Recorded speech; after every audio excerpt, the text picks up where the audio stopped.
Martins lê. Notícia escrita pela Camila Anunciação. Depois da ótima notícia de que o STF havia reconhecido a revisão da vida toda, agora por uma manobra burocrática, o julgamento terá que recomeçar do zero.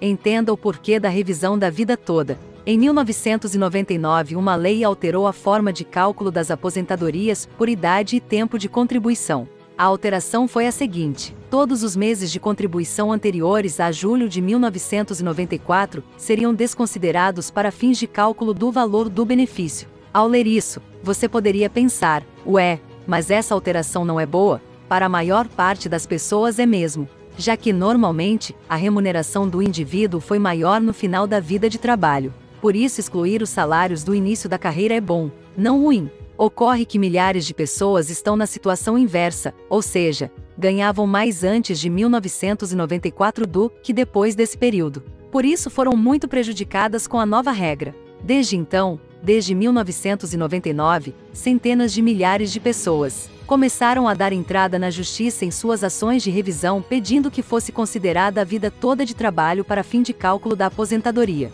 Por isso essa revisão passou a se chamar Revisão da Vida Toda. Pois bem, desde o início, as decisões judiciais foram favoráveis aos segurados do INSS, juízes federais de primeiro grau e dos juizados especiais e depois as turmas recursais e os tribunais federais. Todos condenavam o INSS a revisar o valor do benefício. O INSS ainda tentou recorrer ao STJ, Superior Tribunal de Justiça, que separou o caso como tema 999, e manteve a decisão de condenação para revisar os benefícios. O INS recorreu da sentença, mas então, o INSS recorreu de novo para o STF, Supremo Tribunal Federal. Esse último tribunal tem jurisdição sobre todos os outros juízes e tribunais do país e por isso, a decisão dele é tão importante. Iniciado o julgamento, o tribunal se dividiu e chegou ao empate, 5 votos a favor e 5 votos contrários. Foi aí que o ministro Alexandre de Moraes pediu vista e o julgamento ficou suspenso por meses. Por fim, Alexandre de Moraes deu seu voto no mês de fevereiro de 2022 favorável à revisão. Diante disso, todos noticiaram, inclusive advocados, que a revisão da vida toda tinha sido julgada procedente e que todos poderiam pedir sua revisão.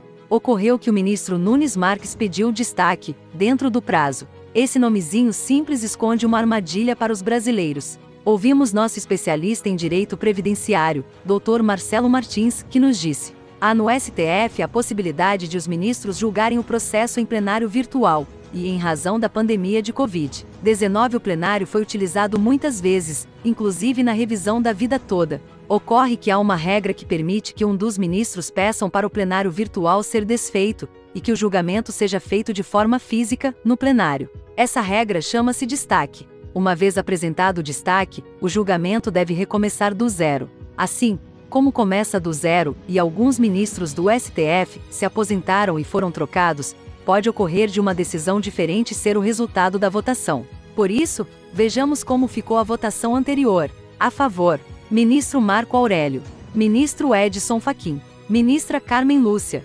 ministra Rosa Weber, ministro Ricardo Lewandowski, ministro Alexandre de Moraes. Contra, ministro Nunes Marques, ministro Dias Toffoli, ministro Roberto Barroso, ministro Gilmar Mendes, ministro Luiz Fux. Ocorre que o ministro Marco Aurélio se aposentou, e em seu lugar, foi empossado o ministro André Mendonça, que tem forte ligação com o presidente Jair Bolsonaro, e com a primeira-dama Michele Bolsonaro. Assim, tendo em vista que tudo começará do zero novamente, há uma grande chance de inversão no quadro, com a vitória do INSS em prejuízo de centenas de milhares de brasileiros. A aguardar. Caso você tenha ficado em dúvidas sobre esse assunto, por favor, deixe sua pergunta abaixo que terei o maior prazer em te responder.